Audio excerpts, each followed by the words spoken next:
ఆలుమొగలన్నాక కొట్లాడతారు కలిసుంటారు. ఎప్పటికీ ఒక్క తిరుగుంటారా? అస్సలుకుండారు. సంసారం అన్నాక లొల్లులు అయితేనే ఉంటాయి, పంచాదులు జరుగుతూనే ఉంటాయి. కానీ నడుమ చిన్న చిన్న లొల్లులకే విడాకుల దాకా పోతుండ్రోలా కొందరైతే 10-15 ఏళ్ళు కలిసి కాపురం చేసినాక పిల్లగాళ్ళు పుట్టినాక కూడా విడాకులు తీసుకుంటారు. ఓ కాడ 2 జంటలు అసొంటి నిర్ణయమే చేసినాయి. కానీ ఆ టెంక కథెట్ల మలుపు తిరిగిందో తెలిస్తే మీరు సుతం సంబరపడతారో. ఇంతకీ ముచ్చటేందంటే,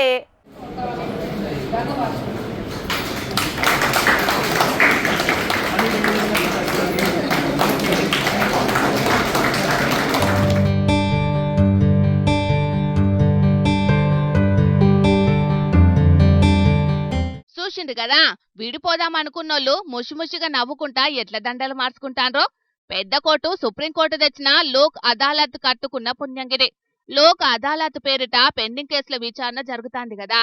అట్లనే జగిత్యాల జిల్లాలో పెట్టిన లోక్ అదాలత్ల పెండింగ్ కేసుల విచారణ చేస్తుంటే జిల్లా జడ్జి ప్రధాన న్యాయమూర్తి రత్న పద్మావతి మేడం సమక్షంలా ఈ 2 జంటలు రాజీకొచ్చినాయి. విడాకులకు వీల్కోలు వాళ్ళకి కలిసుంటే కలదు సుఖమని నమ్మి దౌడం పక్కకు పెట్టి దండలు మార్చుకొని మళ్ళొకటైనాయి.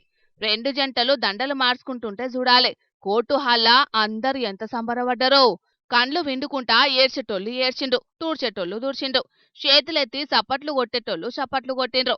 ఇగో ఈ జంటది రాయకల్ మండలం ఇటిక్యాలనట. ఆలుమొగల పేరు వెంకటేష్, హరిత. కట్నం పెట్టిందంటనోళ్ళ ఇలా కాపురంల చిచ్చు. అప్పటి సంది ఎడమొఖం పెడమొఖం అన్నట్టు వేరువేరుగా బతుకుతాండ్రు.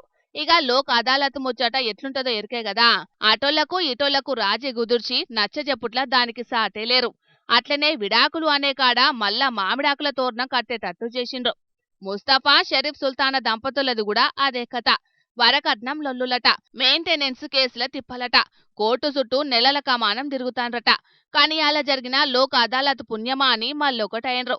ఇక జడ్జి మేడం ఏమన్నదో ఇన్ను రూపారి. కేసులో ఇద్దరు కూడా ఒక అండర్స్టాండింగ్ వచ్చి ఈ యొక్క లోక్ అదాలత్ ఇనిషియేషన్ వల్ల next concern advocate on record వాళ్ళ యొక్క కన్విన్సింగ్ వాళ్ళు చెప్పడం వల్ల వీళ్ళిద్దరూ కూడా రాజీ కుదుర్చుకుని ఇద్దరు కలిసి ఉంటారని నిర్ణయించుకోవడం నిజంగా హర్షించదగిన విషయం. అందరూ కూడా